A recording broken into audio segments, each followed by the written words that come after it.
Damos comienzo a un nuevo programa, Servidores de Dios. Quien te habla es Manuel Cornejo. Estaré compartiendo la palabra de Dios y lo haré de una manera expositiva, versículo a versículo. Y en esta ocasión será en el libro de Josué, capítulo 11 y versículo 15, donde dice: De la manera que Jehová lo había mandado a Moisés su siervo, así Moisés lo mandó a Josué, y así Josué lo hizo sin quitar palabra de todo lo que Jehová había mandado a Moisés. La conquista del norte de Canaán concluye con un marcado énfasis en la obediencia completa de Josué en el cumplimiento de los mandatos de Dios. Y note cómo 3 veces se hace aquí alusión a la obediencia, en el versículo 9, en el versículo 12 y en el versículo 15. Y en las 3 se resalta no una obediencia parcial, sino total, ya que Josué no cumplió solo una gran parte de los mandamientos dados por Dios, el cumplimiento obediente fue completo y también preciso, cuando dice: de la manera que Jehová lo había mandado a Moisés su siervo, así Josué lo hizo, sin quitar palabra de todo lo que Jehová había mandado. Es por eso que no podía esperarse un final distinto para el relato sumergido en la obediencia, ya que la bendición para el obediente es clara, y este es uno de los ejemplos bíblicos que así lo confirman. Todo un territorio conquistado, despojado de enemigos y en disposición de ser ocupado y repartido definitivamente por aquellos a quienes Dios había traído con ese propósito desde Egipto. El cumplimiento de la promesa dada a Abraham y a su descendencia era una admirable realidad. De alguna manera, el Espíritu Santo de Dios quiso dar un énfasis notable a la obediencia y sus consecuencias a lo largo de este libro, y por el contrario, y también por las consecuencias que la desobediencia acarrea. La palabra de Dios es la guía infalible al pueblo victorioso. Es muy notable observar que la obediencia bendecida es la obediencia plena e incondicional, aquella que no quita nada a lo establecido por Dios, como señala el versículo 15. Pero tal vez no se entiendan las razones y también el alcance de todo lo que debe de ser obedecido, pero debe ser suficiente con saber que es la palabra de Dios. La obediencia y la victoria van unidas íntimamente a lo largo de toda la Escritura. Note cómo la enseñanza de Juan es muy precisa cuando dice: Os he escrito a vosotros jóvenes, porque sois fuertes, y la palabra de Dios permanece en vosotros, y habéis vencido al maligno. Primera carta de Juan, capítulo 2 y versículo 14.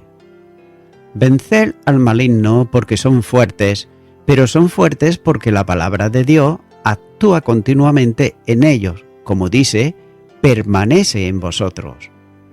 Esa palabra fue implantada en ellos y permanece en sus corazones, gobernando plenamente su existencia. La vida cristiana no es solo disfrutar del perdón de los pecados y de la comunión con Dios, sino mantenerse firme frente al enemigo. El perdón de los pecados debe ir seguido de una liberación del poder del pecado. Note lo que dice: sabiendo esto, que vuestro viejo hombre fue crucificado juntamente con él, para que el cuerpo del pecado sea destruido, a fin de que no sirvamos más al pecado. Romanos capítulo 6 y versículo 6. El creyente debe preguntarse si su nuevo nacimiento se manifiesta por medio de una vida de santidad real, ya que la victoria de esa vida está en la obediencia a la palabra de Dios, que es poderosa para salvar en el sentido de santificar la conducta o la manera de vida. Santiago capítulo 1 y versículo 21 dice: por lo cual, desechando toda inmundicia y abundancia de malicia, recibir con mansedumbre la palabra implantada, la cual puede salvar vuestras almas. Para una verdadera obediencia, la palabra de Dios debe ser recibida con mansedumbre, esto es, con una disposición plena a aceptarla sin reservas, ya que no consiste en conocer la palabra, sino en obedecer la palabra. El conocimiento intelectual no es sinónimo de espiritualidad obediente. Lo que distingue a un creyente espiritual de un creyente carnal es la obediencia y también el respeto por la palabra de Dios. Es por eso que claramente así lo enseña Santiago cuando dice: para ser hacedores de la palabra y no tan solamente oidores, engañándoos a vosotros mismos. Porque si alguno es oidor de la palabra, pero no hacedor de ella, éste es semejante al hombre que considera en un espejo su rostro natural, porque él se considera a sí mismo y se va, y luego olvida cómo era. Mas el que mira atentamente en la perfecta ley, la de la libertad, persevera en ella, no siendo oidor olvidadizo, sino hacer de la obra, éste será bienaventurado en lo que hace. Santiago capítulo 1 y los versículos 22 al 25. El creyente debe de perseverar en la obediencia a la palabra. Los fracasos de muchas vidas cristianas e incluso de iglesias consiste en una abierta desobediencia a la palabra. Por otro lado, Satanás es derrotado por el ejercicio correcto de la palabra de Dios. Note cómo en las tentaciones y pruebas el arma eficaz es la palabra de Dios. Efesios capítulo 6 versículo 17 dice: y tomar el yelmo de la salvación y la espada del Espíritu, que es la palabra de Dios. No se debe de olvidar que el cristiano es el ejemplo supremo de Cristo, quien derrotó a Satanás en el plano de la tentación, mediante el uso directo de la Escritura. Sin embargo, la Biblia, usada a modo de amuleto, es inoperante en el terreno de la victoria. No es tanto que se puedan recitar largos pasajes de memoria y tener siempre a mano el texto oportuno para cada circunstancia, sino la obediencia y también la sumisión a la palabra. Es decir, que la Biblia controle la vida diaria del cristiano, ya que es mejor conocer menos y obedecer más. La vida victoriosa es el resultado de guardar lo establecido por Dios en su palabra. Y así lo establece la enseñanza del salmista, cuando dice: ¿con qué limpiará el joven su camino? Con guardar tu palabra. Salmo 119 y versículo 9. Con todo, no debe tampoco de olvidarse la necesidad que los jóvenes tienen de ser enseñados en el hogar, sobre todo con el ejemplo de sus padres en cuanto a la sujeción y también respeto por la Biblia, que es la palabra de Dios, como así señala la segunda carta a Timoteo capítulo 1, versículo 5 y capítulo 3 y los versículos 14 y 15. No debe pedirse a un joven lo que no está dispuesto a cumplir sus mayores.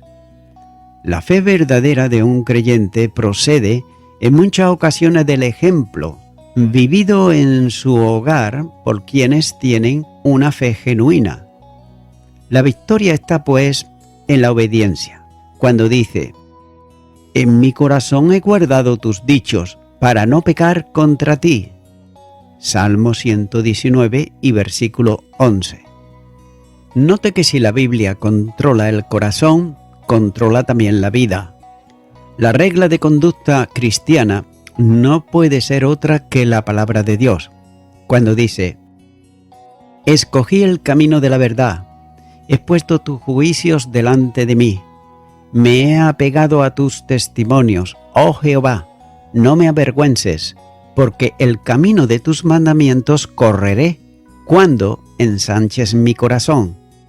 Salmo 119 y los versículos 30 al 32. La lectura y meditación diaria de la Biblia es el secreto para una vida cristiana plena.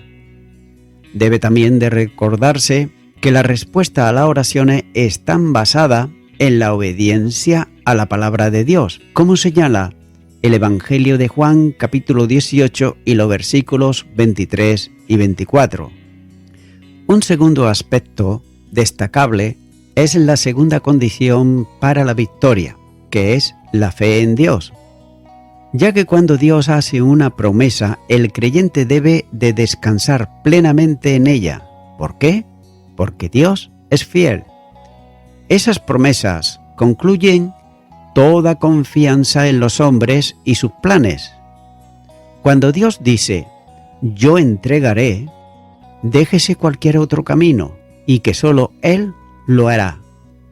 La gloria del triunfo ha de ser para Dios, por tanto, será Él quien ha de conducir todo hacia la victoria.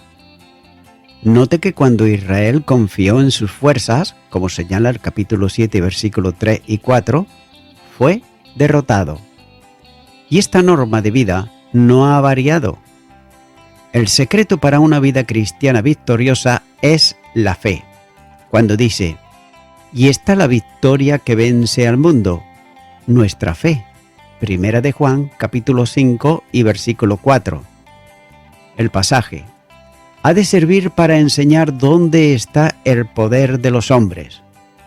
Toda aquella multitud, con muchísimos caballos y carros de guerra, como señala el versículo 4, quedaron convertidos en caballos desjarretados y carros quemados, y además en una multitud de hombres de guerra muertos, como señalan los versículos 6 y 9. Esa es la puerta de la victoria, la de la dependencia total del poder de Dios. Y también así se traslada a la experiencia de la Iglesia, cuando dice: he aquí he puesto delante de ti una puerta abierta, la cual nadie puede cerrar, porque, aunque tienes poca fuerza, has guardado mi palabra y no has negado mi nombre. Apocalipsis capítulo 3 y versículo 8. La condición divina para dar la victoria es la poca fuerza del creyente. Esa es la mayor bendición posible, cuando dice: pero miraré a aquel que es pobre y humilde de espíritu y que tiembla a mi palabra. Isaías capítulo 66 y versículo 2. El estado espiritual que Dios desea para su pueblo es precisamente este, cuando dice: y dejaré en medio de ti un pueblo humilde y pobre, el cual confiará en el nombre de Jehová. Sofonías capítulo 3 versículo 12. La única condición en que puede manifestarse el poder de Dios es el de la debilidad reconocida por el creyente, que le obliga a depender de Dios. Y así lo entendía el apóstol Pablo, cuando escribe la respuesta del Señor a su petición de ayuda, cuando dice: y me ha dicho, bástate mi gracia, porque mi poder se perfecciona en la debilidad. Por tanto, de buena gana me gloriaré, más bien en mis debilidades, para que repose sobre mí el poder de Cristo, por lo cual, por amor a Cristo, me gozo en las debilidades, en afrentas, en necesidades, en persecuciones, en angustia, porque cuando soy débil, entonces soy fuerte. Segunda de Corintios, capítulo 12 y versículos 9 al 10. La fe descansa en el poder del Eterno, quien, como dice su palabra, da esfuerzo al cansado y multiplica la fuerza al que no tiene ninguna. Los muchachos se fatigan y se cansan, los jóvenes flaquean y caen, pero los que esperan a Jehová tendrán nuevas fuerzas, levantarán alas como las águilas, correrán y no se cansarán, caminarán y no se fatigarán. Isaías, capítulo 40 y los versículos 29 al 31. La vida de fe tiene estrecha relación con el testimonio, ya que negar a Jesús es desconocerle a Él y al poder de su resurrección. Filipenses capítulo 3 versículo 10 dice: a fin de conocerle y el poder de su resurrección y la participación de sus padecimientos, llegando a ser semejante a Él en su muerte. Cuán gloriosa debilidad es la que lleva al creyente a depender totalmente de Dios. Pero sin embargo, cuántos fracasos se escriben en la historia del pueblo cristiano, como consecuencia precisamente de una autosuficiencia necia. La Iglesia de Jesucristo está sobrada de grandes hombres y también está muy necesitada de hombres humildes. Continúo ahora con los versículos 16 al 17, donde dice: tomó pues Josué toda aquella tierra, las montañas de todo el Neguev, toda la tierra de Gosén, los llanos, el Arabá, las montañas de Israel y sus valles, desde el monte Alat, que sube hacia Seir, hasta Beal Gad, en la llanura del Líbano, a la falda del monte Hemón. Tomó asimismo a todos sus reyes y lo hirió y mató. Con la afirmación cuando dice: tomó pues Josué toda aquella tierra, note que no se desprende como se dijo antes de referirse al exterminio total y pleno de todos sus habitantes, ya que la realidad es que la tierra pasó a ser dominada por los hijos de Israel, pero algunos de los pobladores de ella quedaron en el territorio. De tal modo que algunos de los pobladores de ella quedaron en el territorio hasta el punto que algunas de las ciudades de que habían sido desposeídos volvían a ser ocupadas por los que quedaban, teniendo que ser tomadas de nuevo. Pero no obstante, la prolongada campaña aseguró ya a Israel el dominio de toda la tierra, con la facilidad de sobreponerse a los pocos que quedaban de aquellos pueblos.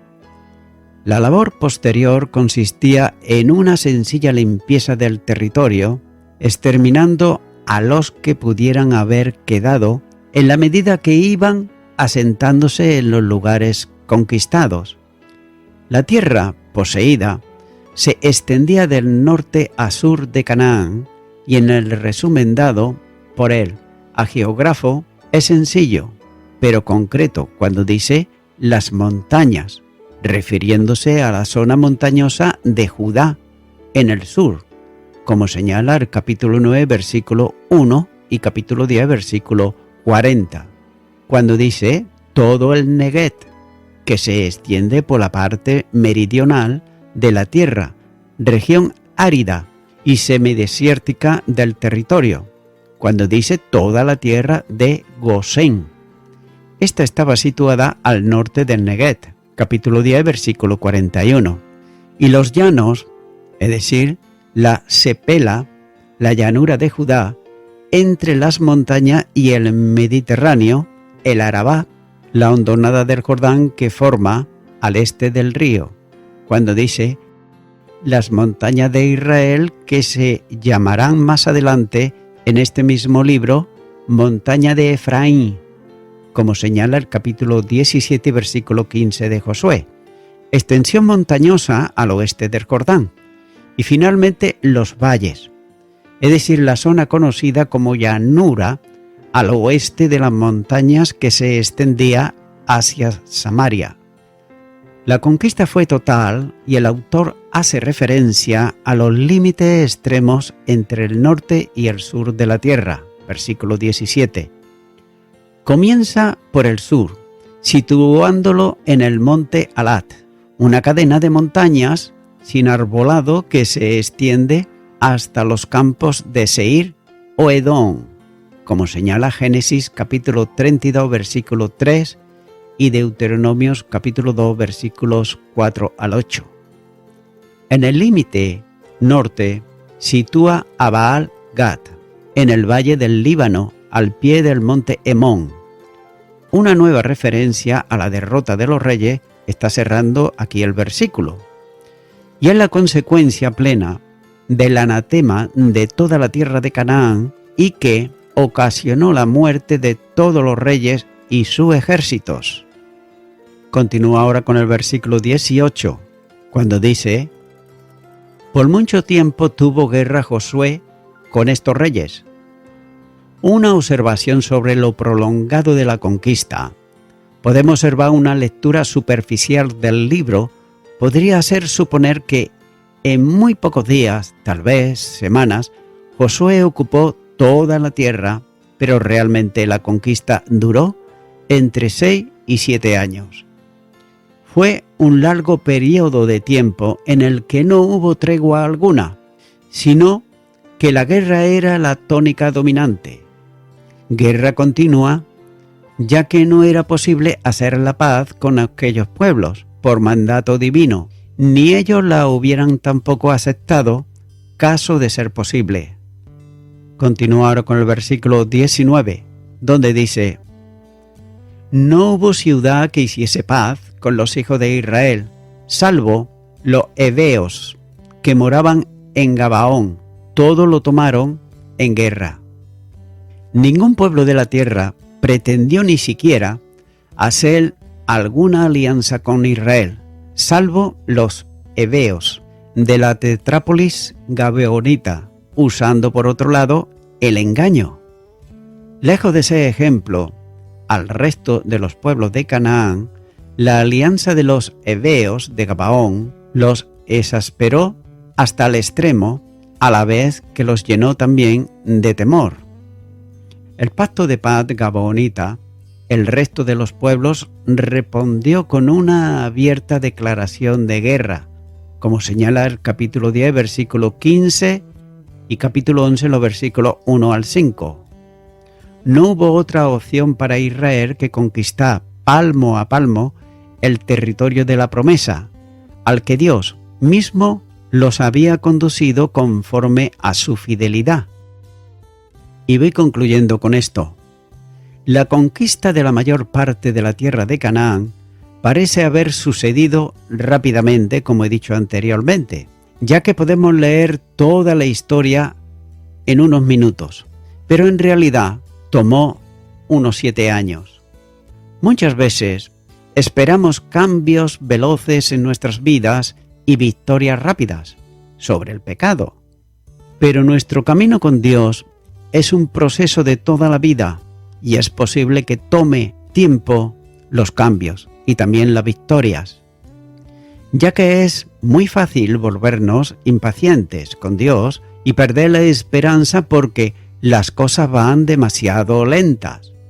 Cuando estamos muy cerca de una situación es difícil ver los avances, pero cuando miramos hacia atrás podemos ver que Dios nunca nos ha dejado solos, ni tampoco ha dejado Él de obrar.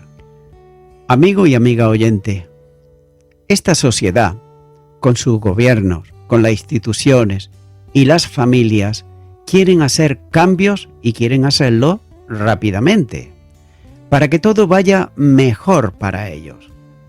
Pero la realidad es otra muy distinta, ya que como todos podemos ver, es que el mundo, en vez de ir mejor, es todo lo contrario. Amigo y amiga oyente, los cambios que esta sociedad hace son siempre cambios externos, ya que se vive mucho de la apariencia y de lo que queremos aparentar delante de los demás. Sin embargo, el cambio que Jesucristo hace en la vida de todo aquel que viene a Él es un cambio interno, es decir, de adentro hacia afuera, o dicho de otras palabras, desde el corazón hacia afuera. Es por ello que es necesario que si tú amigo y amiga oyente, deseas que Jesucristo cambie tu vida, pasando de ser una criatura de Dios a ser un hijo de Dios en Cristo Jesús. Mira lo que dice la palabra de Dios. En el Evangelio de Juan, capítulo 1 y versículo 12, mas a todos los que le recibieron, a los que creen en su nombre, le dio la potestad de ser hechos hijos de Dios. Amigo y amiga oyente, cualquier persona cuando nace, no nace siendo cristiano, ni siendo hijo de Dios, sino que es criatura de Dios. Pero cuando la persona se hace mayor y tiene conocimiento, es como dice aquí la palabra de Dios, aquellos que le reciben, a los que creen en su nombre, y también cuando le aceptan en su corazón, es cuando Dios hace esa obra maravillosa del nuevo nacimiento en Cristo Jesús. Si aún no has experimentado este nuevo nacimiento, si tampoco le has invitado nunca a Jesucristo a que venga a tu corazón, yo puedo ayudarte a orar, si no sabes cómo hacerlo, para que reciba en tu corazón a Jesús. Ora conmigo, sin más demora, y repite ahí a donde estás y di: Señor Jesús, vengo delante de ti y te quiero decir que soy una persona que necesito un cambio real en mi vida. He intentado muchas veces, por mí mismo, por mí misma, hacerlo, pero he fracasado. Ahora vengo delante de ti y te pido perdón por todos mis pecados y me arrepiento de ellos. Te acepto en mi corazón como mi único y suficiente Salvador.